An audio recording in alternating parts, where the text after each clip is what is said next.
সকালবেলা একটু বেশি বেলা পর্যন্ত ঘুমাতে পারি না। মনে হয় যদি সকালে বেলা পর্যন্ত ঘুমিয়ে থাকি, সকালে নাস্তা করতে দেরি হয়ে যাবে, দুপুরে রান্নাবান্না করতে দেরি হয়ে যাবে। সকালে তাড়াতাড়ি উঠতে হয়, তারপর দুপুরের জন্য রান্নাবান্না তাড়াতাড়ি করতে হয়। দেন যখন একটু রেস্টে বসি তখনই বিকালের জন্য চিন্তা করতে হয়। হ্যালো এভরিওয়ান, আসসালামু আলাইকুম। সবাইকে ওয়েলকাম করছি আমার নতুন একটা ভিডিওতে। আশা করি সবার অনেক ভালো লাগবে। মানে গৃহিণীদের রেস্ট বলতে কোনো কিছুই নেই। একবেলা যেতে না যেতে অন্য বেলায় কী খাবে তা নিয়ে চিন্তা মাথার ভিতর ঘুরতে থাকে, তাই না বলেন? করার কিছুই নেই। তো আপনি যত বড়ই ডিগ্রি নিয়ে পড়াশোনা করেন না কেন, রান্নার জন্য হাতাখুন্তি কিন্তু ধরতেই হবে। তো আমি দুপুরের জন্য রান্নাটা বসিয়ে দিলাম। তো প্রথমে আমি ডাল রান্না করে নিব। তো ডালটা আমি বসিয়ে দিব। তো রান্না করার সময় যদি আপুরা একটু টেকনিক খাটান তাহলে কিন্তু রান্না করাটাও কিন্তু একদম ইজি ওয়ে হয়ে যাবে।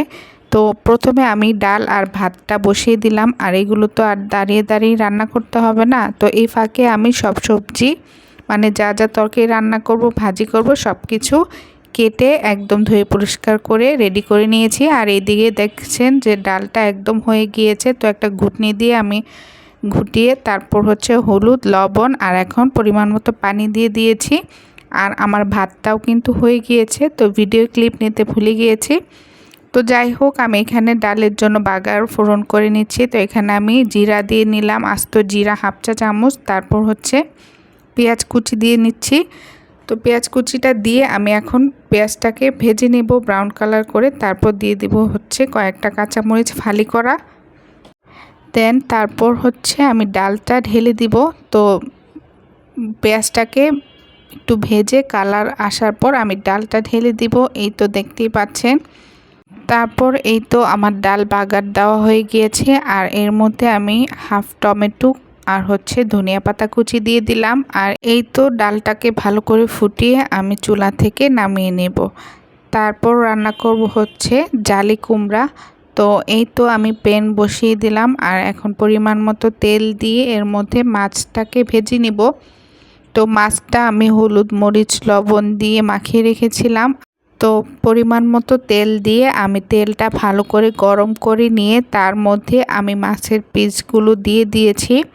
তো মাছের পিসগুলো একটু লেগে লেগে যাচ্ছিল, তো কোনো ব্যাপার না, আমি আলতো হাতে মাছের পিসগুলো আমি তুলে নিচ্ছি। তো বেশি ভাজবো না, হালকা একটু লাল করে ভেজে তারপর উঠিয়ে নেব। তারপর আমি একটা প্লেটে আমি মাছের পিসগুলো তুলে নিয়ে রেখে দিব এক সাইডে। আর এদিকে আমি তরকারির জন্য পেঁয়াজ কুচি দিয়ে দিলাম। তো মাছ ভাজার তেলে আমি পেঁয়াজ কুচিটা দিয়ে পেঁয়াজ কুচিটাকে একটু ভেজে নিব। তো ভেজে নেওয়ার পর কিছুটা কাঁচামরিচ দিয়ে দিব আর মাঝখানে ফালি করা। তো গতকালকে আমি কাঁচামরিচের ডিব্বাটা আমি আব্দুল্লাহর বাবাকে বললাম যে ফ্রিজে রাখার জন্য। তো উনি কী করেছে, ডিপ ফ্রিজে রেখে দিয়েছে, যার কারণে কাঁচামরিচগুলো বরফ হয়ে গিয়েছিল। তো যাই হোক, আমি তারপর আদা রসুন বাটা দিয়ে দিয়েছি 1 চা চামচ। তো আদা রসুনটা দিয়ে তারপর দিয়ে দিলাম হলুদ, মরিচ গুঁড়া, এগুলো আমি 1 চা চামচ পরিমাণ দিয়েছি। তো হলুদ মরিচ গুঁড়াটা দিয়ে স্বাদ মতো এখন লবণ দিয়ে দিলাম। আর এখন মশলাটাকে ভালো করে কষিয়ে নেব।